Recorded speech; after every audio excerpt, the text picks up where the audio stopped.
Saya mau tanya sama Anda, pernah nggak di mana tempatnya di Jakarta jembatan penyeberangan orang yang yang ramah kepada ibu hamil, ramah kepada lansia, ramah kepada kaum disabilitas, di mana adanya sebelum Anies Gubernur?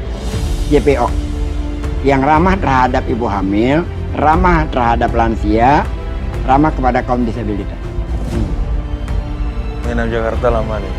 Kalau saya dari Di mana tempatnya? Kasih tahu. Kalau jarang nyebrang di jembatan penyeberangan gua. Di Jebrak. Nggak pernah dipikirin. Iya. Baru di masa Anies. Sejak dilantik 16 Oktober 2017 sebagai Gubernur DKI Jakarta, banyak hal yang telah dilakukan Anies Baswedan untuk membuat DKI Jakarta elok dipandang mata, khususnya mengenai penataan. Sejumlah kawasan dipercantik seperti Bundaran HI. Anies memulai dengan membongkar jembatan penyeberangan orang di Bundaran HI. Sebagai gantinya, Anies membuat pelican crossing, fasilitas penyeberangan yang dilengkapi dengan lampu lalu lintas. Selanjutnya, mengubah tampilan trotoar di sepanjang jalan MH Tamrin sampai Jalan Jenderal Sudirman. Pedestrian dibangun dengan konsep modern. Jalan diperlebar dari sebelumnya berukuran 3-5 meter menjadi 8-12 meter. Tiang-tiang lampu juga ditambah. Trotoar dibuat semakin cantik dengan dilengkapi pepohonan dan tanaman hias sehingga nyaman, bersih, dan rapi. Selain itu, pedestrian dibuat menjadi ramah disabilitas. Ada alasan mengapa JPO yang ada di DKI Jakarta harus tampak artistik, karena Anies ingin jalan kaki bukan hanya dipandang sebagai perjalanan saja, tapi juga pengalaman. Selain itu, Anies Baswedan merevitalisasi sejumlah jembatan penyeberangan orang, antara lain Gelora Bung Karno dan Duku Atas. JPO didesain dengan unik, tampilan menjadi lebih modern. Dia juga mengecek revitalisasi jembatan tersebut, khususnya saat hujan dan jam sibuk di ibu kota. Tidak cuma itu, Anies juga membangun jembatan khusus disabilitas di Dr. Sumarmo, Jakarta Timur dan Jelambar Barat. Jembatan ini dilengkapi dengan fasilitas lift jika malam hari. Jembatan ini dihiasi lampu warna-warni. Dengan adanya lampu, maka para disabilitas, ibu hamil, dan lansia tidak perlu takut menyeberang pada malam hari. Untuk meyakinkan keamanan, JPO disabilitas ini juga dijaga oleh petugas keamanan dan dilengkapi dengan kamera pengawas atau CCTV. Rencananya, Anies juga menata seluruh kolong jembatan layang di Jakarta menjadi ruang publik. Sejauh ini, baru satu kolong jembatan layang yang ditata, yaitu di Jalan Jembatan Layang atau Flyover Selipi Petamburan, Tanah Abang, Jakarta Pusat. Anies mengatakan pihaknya juga telah menggandeng sejumlah komunitas anak muda untuk mengisi kegiatan di ruang kolong flyover yang telah ditata. Salah satunya komunitas keyboard dan mural. Terkait perawatan ruang publik itu, Anies menyatakan pihaknya belum memutuskan untuk melibatkan masyarakat. Flyover Selipi Skatepark ini memang masih menjadi sorotan. Tempat ini dianggap sebagai wadah bagi skater yang menyalurkan bakat. Fasilitas tersebut dibangun sejak Oktober 2018. Pemkot Jakarta Pusat merogoh anggaran 800 juta untuk membuatnya. Ruang di kolong jalan layang itu mulanya digunakan pedagang kaki lima dan pemulung.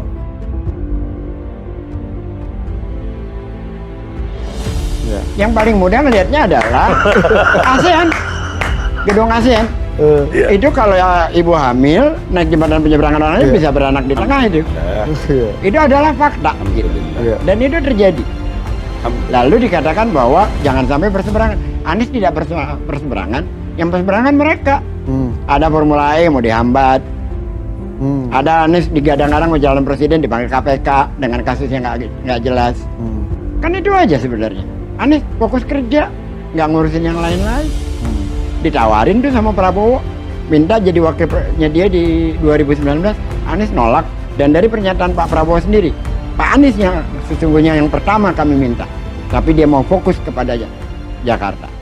Selama memegang jabatan sebagai Gubernur DKI Jakarta, banyak pencapaian yang telah dilakukan oleh Anies Baswedan. Pertama, Jakarta International Stadium. Menjelang akhir tugasnya, Anies Baswedan berhasil menyelesaikan pembangunan Jakarta International Stadium atau JIS yang berlokasi di Tanjung Priuk, Jakarta Utara. Hal tersebut menjadi kebanggaan tersendiri karena mahakarya ini menjadi salah satu stadion beratap penuh di Asia Pasifik. Stadion ini juga mampu menampung 82.000 penonton dan mempunyai atap yang bisa dibuka tutup secara otomatis. 2. Sirkuit Formula E. Formula E merupakan ajang balap mobil listrik internasional, menjadi momentum penting di era kepemimpinan Anies Baswedan. Ajang Formula E yang dilaksanakan di Ancol telah berhasil membawa nama baik ibu kota negara ke seluruh dunia.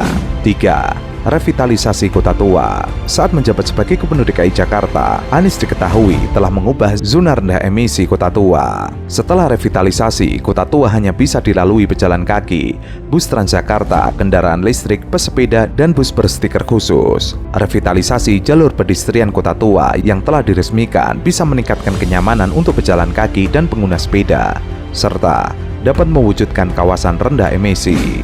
4. Sumur resapan. Salah satu karya Anies selanjutnya adalah Sumur Resapan. Meskipun prestasi Anies ini sangat kontroversial, namun efek dari sumur resapan dapat dirasakan oleh seluruh warga DKI Jakarta yang terdampak banjir. 5. Jaklingko. Anies berhasil mengintegrasikan transportasi dengan tarif integrasi transportasi Jaklingko. Dengan Jaklingko, seluruh warga bisa menggunakan fasilitas kartu uang elektronik atau aplikasi Jaklingko agar memudahkan transaksi di seluruh moda. Tarif Jaklingko sendiri maksimal Rp10.000 dengan tujuan kemana saja. 6. Aplikasi Jakarta Kini atau Jaki. Selain Jaklingko, Anies meluncurkan aplikasi Jakarta Kini saat pandemi COVID-19. Aplikasi ini dikhususkan untuk warga Jakarta sebagai pusat informasi penanganan COVID-19 di ibu kota. 7. JPU Pinisi.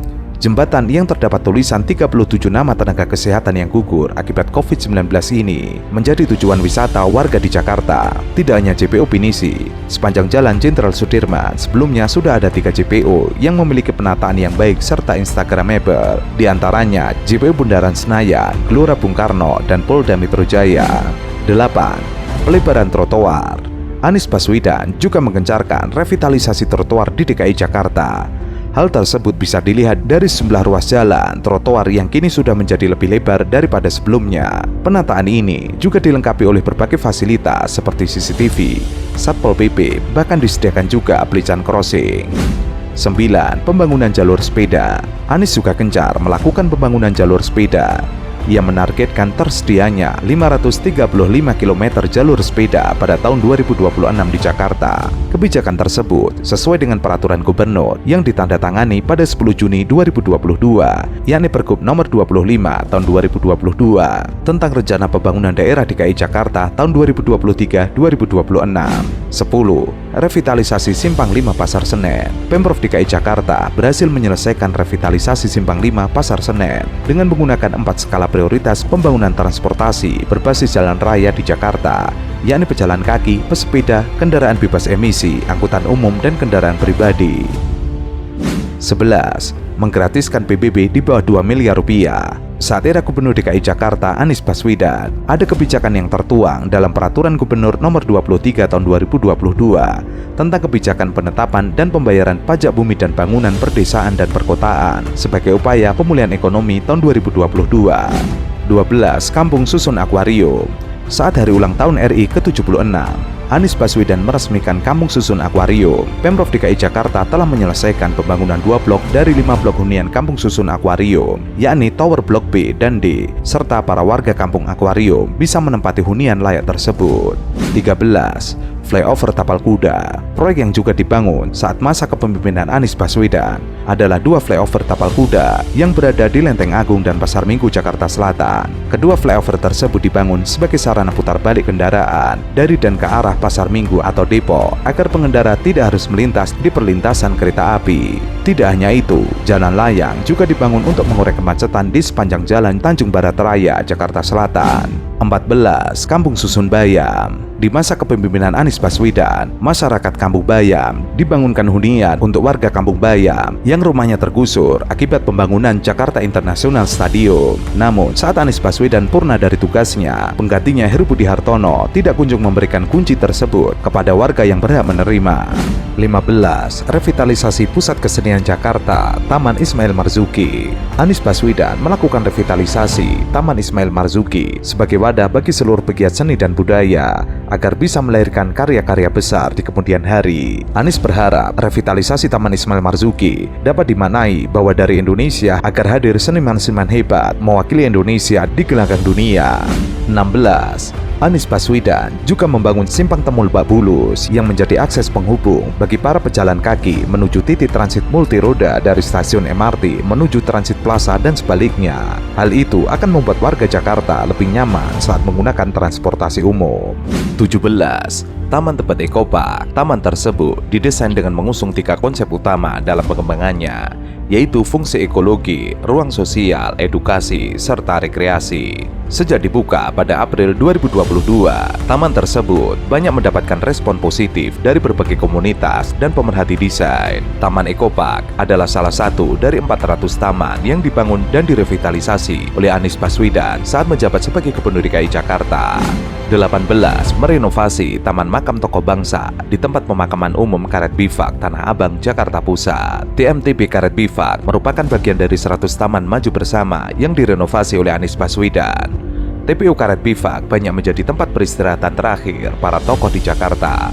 Hal ini karena banyak dari mereka hidup dan berkarya di Jakarta.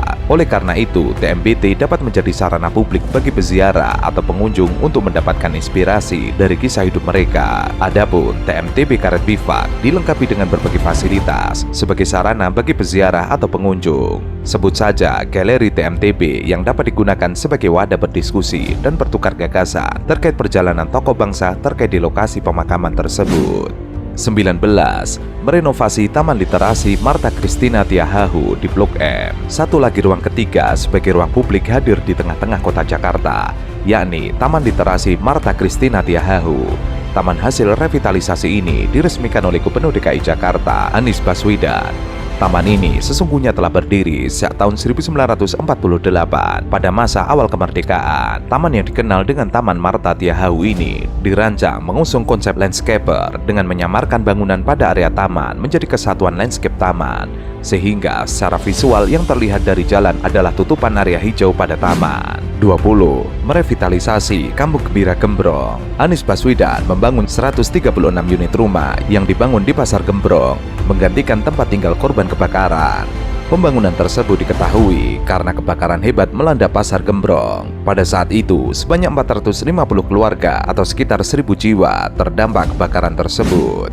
21. Membangun Kampung Susun ex Kampung Bukit Duri. Kampung Susun yang dibangun di lahan seluas 4.000 meter persegi ini adalah korban gusuran di era kepemimpinan mantan Gubernur DKI Jakarta Basuki Cahayapurnama. Pembangunan Kampung Susun produktif tumbuh Cakung ex Bukit Duri dimulai pada 7 Oktober 2021. Proses pengerjaan membutuhkan waktu selama 10 bulan. Satu unit berukuran 36 meter persegi dengan ketinggian plafon mencapai 4,3 meter.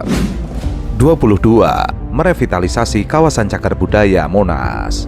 Gubernur DKI Jakarta merevitalisasi Monumen Nasional atau Monas untuk menjaga keberadaan cagar budaya. Tujuannya menambah rasio atau perbandingan ruang hijau yang berada di kawasan tersebut. Rancangan revitalisasi ini sudah ada sejak dulu mengikuti aturan keputusan Presiden Indonesia tahun 1995. Pembangunan revitalisasi Monas dimulai dari pembangunan Plaza Selatan. Area ini dikembalikan bentuknya sesuai dengan Kepres nomor 25 tahun 1995 tentang penataan kawasan Medan Merdeka.